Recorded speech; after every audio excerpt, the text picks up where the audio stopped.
We live in an era of weaponized visibility. Every day, your digital feed is flooded with the same repetitive choreography of wealth. The rented supercars idling outside luxury hotels, the flashing watch bezels, the meticulously staged private jet cabins. Social media has turned net worth into a loud, performative theater, exhausting desperate bid for external validation.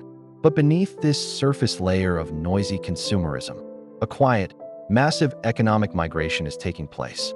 A new class of ultra-high net worth individuals is systematically erasing their digital footprints. These are the recluse multimillionaires. They do not post lifestyle vlogs. They do not debate on social platforms. Their names do not appear on public company registries, and they actively pay millions to keep their faces off the internet. In 2026, the global economy is witnessing the explosive rise of stealth wealth. This is not an accident.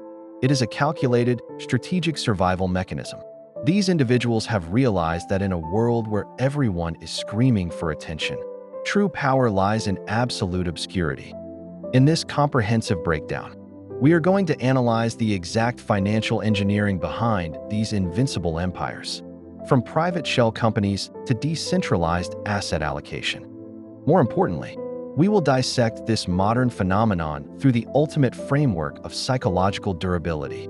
Because Marcus Aurelius once noted that the mind should be an impenetrable fortress. Today, we learn how to build that fortress in your financial life.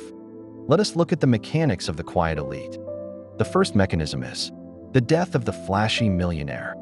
For the past 2 decades, the standard playbook for the newly rich was simple: leverage your wealth to build a personal brand, capitalize on fame, and flash your lifestyle to gain algorithmic leverage. But as we move through 2026, that playbook has turned completely toxic. The flashy millionaire has become an economic target. High-profile robberies, targeted digital extortion, and the toxic culture of public resentment have turned visibility from an asset into a massive liability. The silent rich have calculated the exact ROI of fame, and they have found it to be completely negative. They understand what the Roman statesman Seneca realized 2,000 years ago, surrounded by the immense, chaotic wealth of Nero's court. Seneca observed, "He is king who fears nothing. He is king who desires nothing. This kingdom every man can give himself." When you display your fortune to the public, you are inviting the world to judge, envy, and ultimately attempt to take a piece of your reality. You become a slave to public opinion. The recluse millionaire views public attention as a tax they refuse to pay. By keeping their names off public records, opting out of social media entirely, and operating through completely private entities, they insulate their families from societal volatility. They have recognized that the ultimate luxury isn't owning things that make other people look at you. It is owning the absolute freedom to never be looked at, unless you explicitly choose to be. The second mechanism is the mechanics of stealth wealth. Today's hyper-surveilled financial landscape, it requires a sophisticated, highly deliberate architecture of privacy. The recluse multimillionaire does not hold assets in their personal name. They utilize anonymous corporate entities in specific privacy-first jurisdictions, like Wyoming, New Mexico, or international trusts. These structures legally decouple the individual's human identity from the asset's ownership ledger. When a public database is searched, their name simply does not exist in the system. Furthermore, their investment strategies are entirely contrarian to the retail crowd. They do not chase speculative, highly publicized meme stocks or trending crypto tokens that require constant portfolio monitoring. Instead, they park immense amounts of capital into quiet, highly cash-generative assets, private credit markets, institutional-grade commercial farmland, industrial real estate, and wholly owned private businesses managed by third-party executives. These assets do not have a public ticker symbol that changes every 3 seconds. They do not generate internet hype. They simply generate steady, reliable, unglamorous cash flow that compounds quietly behind closed doors. This financial framework maps perfectly to Epictetus's core Stoic directive. Let your definition of wealth be things that cannot be easily disrupted or taken by the whims of the crowd. By decoupling their financial security from the public markets and public gaze, the silent rich ensure their economic survival is completely insulated. from both market panics and social upheavals. Third, the Seneca framework of asset mastery. To truly understand the psychological power of this lifestyle, we have to look at how Seneca managed his own immense fortune. History tells us that Seneca was one of the wealthiest individuals in the entire Roman Empire, owning vast tracts of land, agricultural estates, and massive cash reserves. Yet he famously spent his life writing letters advising his friend Lucilius on how to remain completely indifferent to that very wealth. Seneca pioneered a practice that every modern recluse millionaire understands implicitly: premeditatio malorum and the deliberate practice of poverty. He wrote, "Set aside a certain number of days, during which you shall be content with the scantiest and cheapest fare, with coarse and rough dress, saying to yourself the while, 'Is this the condition that I feared?'" The flashy multimillionaire is terrified of losing their status symbols because their identity is completely wrapped up in their luxury cars and public prestige. If you strip away their audience, they cease to exist. The recluse millionaire, however, derives their confidence from internal capability, not external assets. They know they can survive on basic food, in a simple room, with absolute peace of mind. Because they are not psychologically dependent on their wealth to prove their value to anyone else, they gain total mastery over it. The money becomes a completely neutral tool for autonomy, rather than a heavy psychological shackle. Fourth, the cognitive trap of social validation. Does the vast majority of society choose the loud, flashy alternative? Because humanity is hardwired for status seeking. For thousands of years of human evolution, your position within the social hierarchy literally dictated your survival. In the modern era, social media has hypercharged this ancient drive, turning it into a destructive cognitive trap. People buy luxury items they cannot afford just to get microdoses of digital dopamine from strangers they don't even like. Read those words carefully. Marcus Aurelius exposed the absolute absurdity of chasing social validation 2,000 years ago. We ruin our financial health and sacrifice our long-term security just to manage the perceptions of a crowd that is completely indifferent to our actual survival. The recluse millionaire has broken completely free from this evolutionary matrix. They have achieved the ultimate level of self-mastery. They are entirely content with being wealthy in reality while appearing completely average to the public eye. They drive modest, unpretentious vehicles, live in secure but unflashy neighborhoods, and blend seamlessly into the background. They don't need a digital crowd to validate their financial victories. Their bank account is private. Their peace of mind is absolute. Fifth, the economics of reclaimed time. When you stop spending your life managing a public image, something miraculous happens to your daily schedule. You reclaim your time. The flashy corporate executive or influencer multimillionaire is trapped in a nonstop cycle of meetings, public appearances, media interviews, and content creation schedules. They have to constantly feed the visibility machine just to maintain their relevance and asset valuations. They are asset-rich, but entirely time-poor. The recluse millionaire uses their capital to buy the ultimate asset, a completely blank calendar. They look at wealth through the pure framework of utility. What can money actually purchase? It cannot buy immortality. It cannot buy real, authentic human relationships, but it can buy absolute sovereignty over your daily hours. It allows you to wake up every single morning and ask yourself a simple question: what do I actually want to do today? You can spend your day reading, working on private passion projects, mentoring your children, or mastering a difficult craft without ever needing to report to a board of directors or an online audience. This is what the Stoics called autarky, self-sufficiency.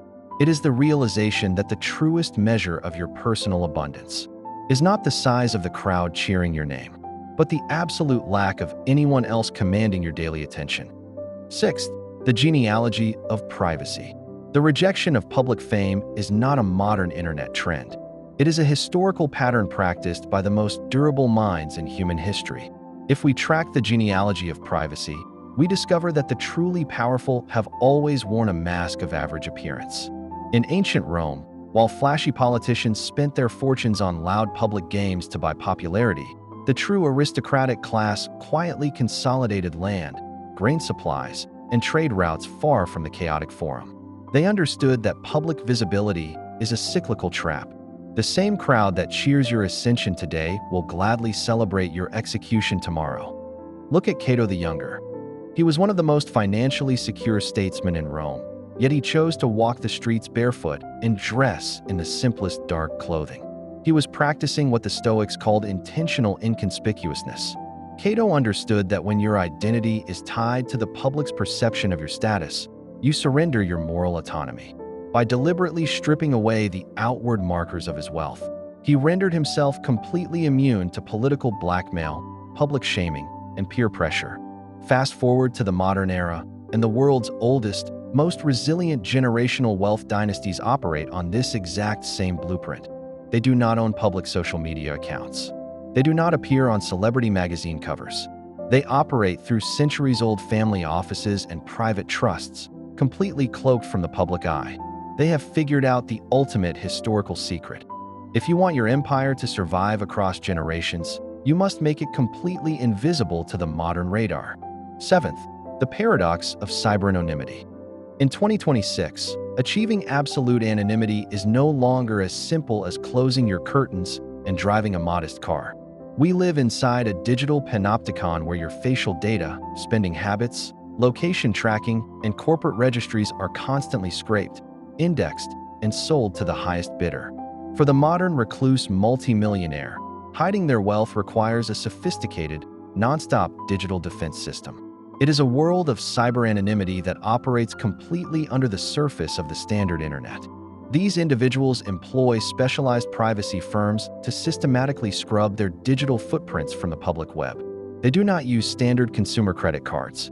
Instead, their spending is routed through corporate purchasing vehicles or private commercial banking cards tied to anonymous entities.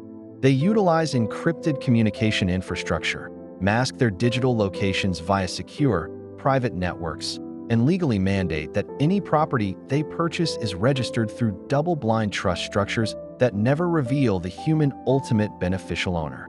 To the average observer, this level of operational security might look like extreme paranoia, but to a Stoic practitioner, it is a highly logical exercise in protecting your mental real estate. Marcus Aurelius frequently wrote about the concept of the inner citadel, a private, internal mental space that the chaos of the outside world cannot penetrate. In the digital age, your physical and digital privacy is the modern extension of that citadel. If your personal life, your family's location, and your financial data are constantly exposed to the internet, your mind is forced to live in a perpetual state of hypervigilance. The silent rich invest millions into digital opacity not to hide from the law, but to purchase the ultimate psychological luxury, a life completely uninterrupted by the noise of the global network. Eighth, the true value of passive leverage.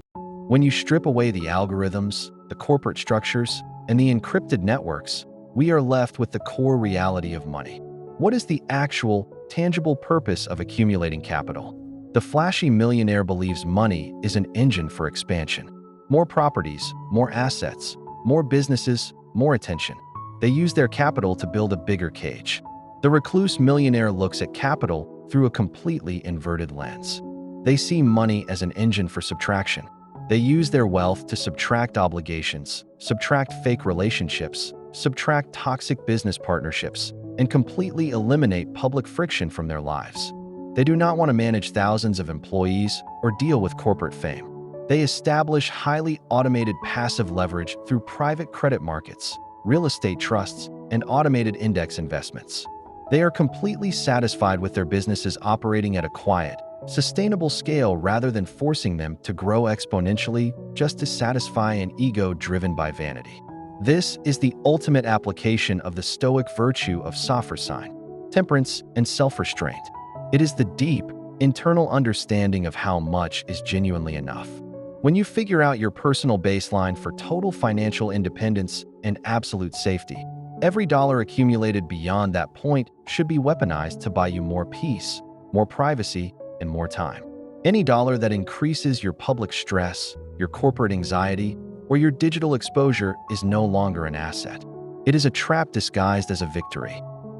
Ninth, building your inner citadel. You do not need $100 million in a private trust to begin practicing the principles of the silent rich today. Stealth wealth is not just a financial structure. It is a fundamental shift in your internal psychology. It starts the exact moment you decide to kill your desire for external praise. Stop announcing your financial goals to the world. Stop upgrading your lifestyle the absolute second you get a raise, just to show your peers you are winning. Because at the end of the day, the greatest wealth breakdown isn't found on a public financial balance sheet. It is found in the quiet clarity of a soul that cannot be bought, cannot be shaken, and does not need a single person's applause to feel complete.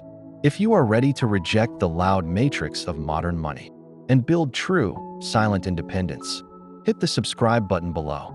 Focus on what you can control. Stay quiet and build your citadel. Thank you for watching, and we will see you in the next breakdown.